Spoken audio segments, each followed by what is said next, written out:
सबसे पहले मैं आप सबों को इस घड़ी की इस 75वें अमृत महोत्सव की दिली मुबारकबाद देता हूँ।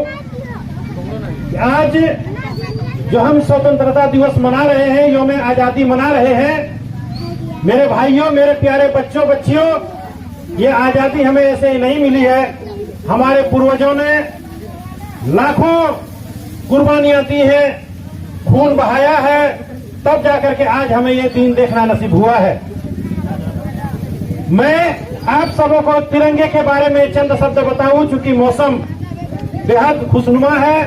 अल्लाह रब्बुल आलमीन ने बारिश बरसाया है काफी इंतजार के बाद, इसलिए इस मौसम का भी कदर होना चाहिए। लेकिन आज हमारे हाथों में जो तिरंगा हर समय लहराता है और अमृत महोत्सव आज हम मना रहे हैं, पूरे देश में जगह जगह तिरंगा यात्रा निकल रहा है और हमारे सर के ऊपर में जो शान से ये तिरंगा फहरा रहा है, इसके बारे में दो शब्द मैं आप लोगों को बताऊं कि सबसे ऊपर में केसरिया रंग क्यों है, लाल केसरिया क्यों है, बीच में सादा क्यों है और सबसे नीचे में हरा क्यों है। बहुतों को मालूम होगा, लेकिन हमारे प्यारे बच्ची बच्चियों के लिए जो आज तालिबे इल्म है, छात्र छात्राएं हैं, उन सबों के लिए मैं दो शब्द कह देना चाहता हूं कि आजादी, जैसा कि मैंने पहले ही कहा कि आजादी हमें ऐसे ही नहीं मिली है। हम लोग, हमारे पूर्वजों ने 1857 से देश की आजादी के लिए लगातार संघर्ष किया, लाखों जान को कुर्बान कर दिया, अपने शरीर का खून बहाया। अंग्रेजों ने जलियांवाला बाग जैसा लगातार 90 साल तक हम अंग्रेजों से लड़ते रहे, लोहा लेते रहे, अपने खून बहाते रहे, अपनी जान देते रहे। इसलिए सबसे ऊपर में केसरिया लाल रंग को रखा गया है। जब केसरिया लाल रंग से हम लोगों ने देश को अंग्रेजों से छुटकारा दिला दिया, आजादी दिला दिया, तो हमारे देश में शांति आई और सफेद शांति का प्रतीक होता है। जहाँ भी कहीं पर युद्ध विराम होता है तो वहाँ आप देखेंगे कि सफेद झंडा लहराया जाता है। इसलिए बीच में सफेद रखा गया है ताकि ये लोगों को पता चले कि अब हम जंग से आजाद हो चुके हैं, हमारा देश आजाद हो चुका है और हमारे देश में शांति आ चुका है। और सबसे अंत में, चूंकि हम सब जो बच्चे पढ़ रहे हैं जानते हैं, हमारा भारत देश कृषि प्रधान देश है।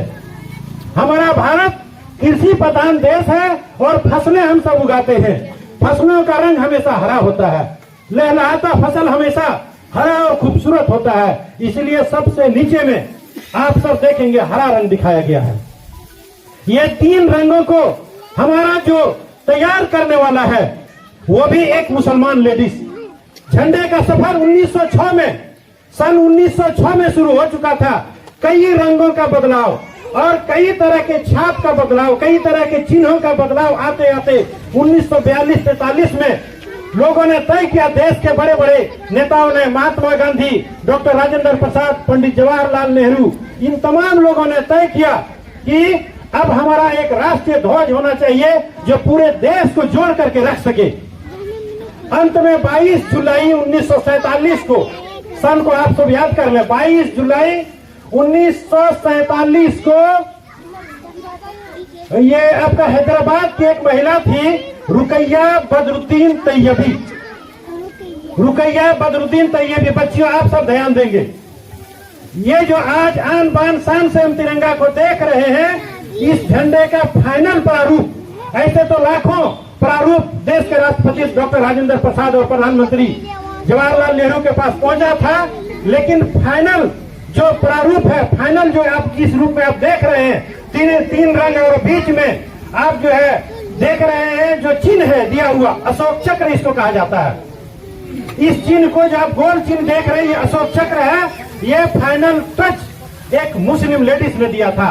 और एक चीज मैं आप लोगों को बता दूं कि सबसे पहले जिस जगह पर तिरंगा फहराया गया था इस देश में, वो था लाल किला, जिसे किसी मुसलमान नहीं बनाया था, शाहजहां, मुगल बादशाह शाहजहां ने बनाया था। और इस तिरंगे को सबसे पहले लाल किला में जिसने फहराया